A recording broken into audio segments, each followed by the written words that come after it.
Trust is the most expensive currency in business. It takes years to earn, but only seconds to lose. And when it shatters, the sound is loud enough to break everything around it.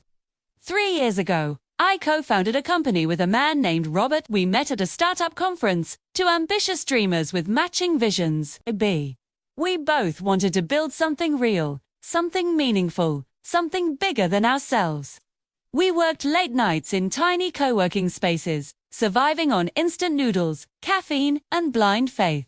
He was brilliant, sharp-minded, confident, charismatic, the kind of person who could walk into a room full of investors and make everyone believe in the impossible. I handled operations and development. He handled finance and investor relations. We trusted each other like brothers. The company began to grow.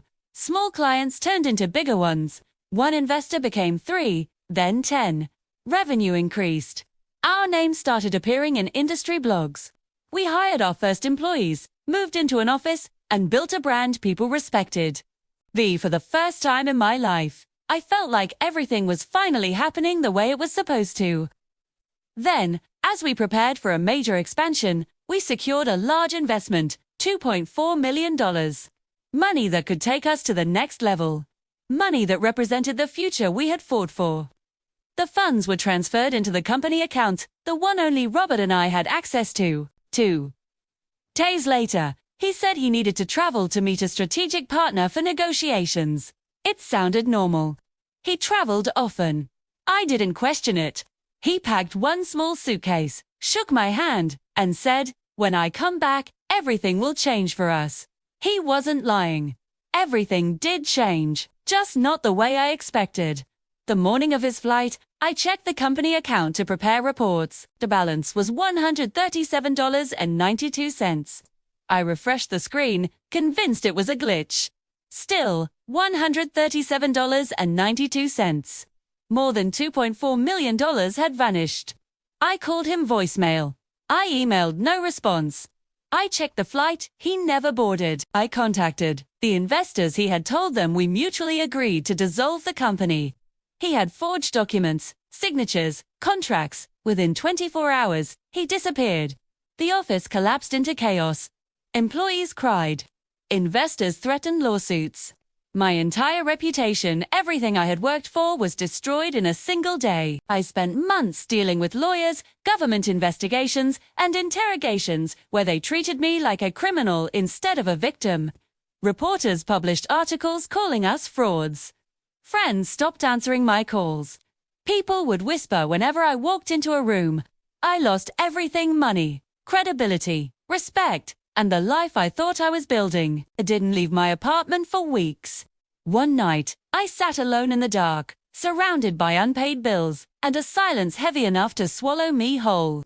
I wondered if there was anything left worth saving. I wondered if I should just disappear like he did. Then I received an email from a woman overseas. The subject line read, "You're not the only one." She explained that Robert had done this before, in another country. With another partner, another company, another dream stolen. She sent evidence, pictures, court documents, articles. He was a professional thief.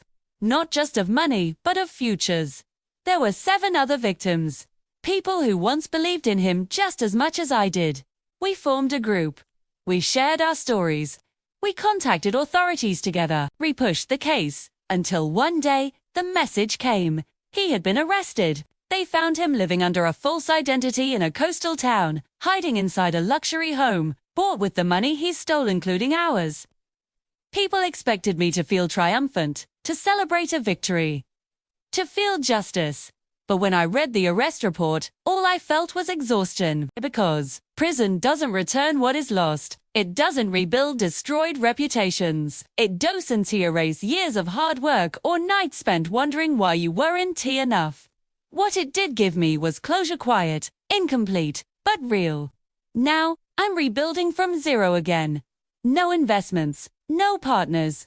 Just brutal honesty and the willingness to fight one more time. Because I learned the most important lesson of my life. A real partner doesn't promise you success.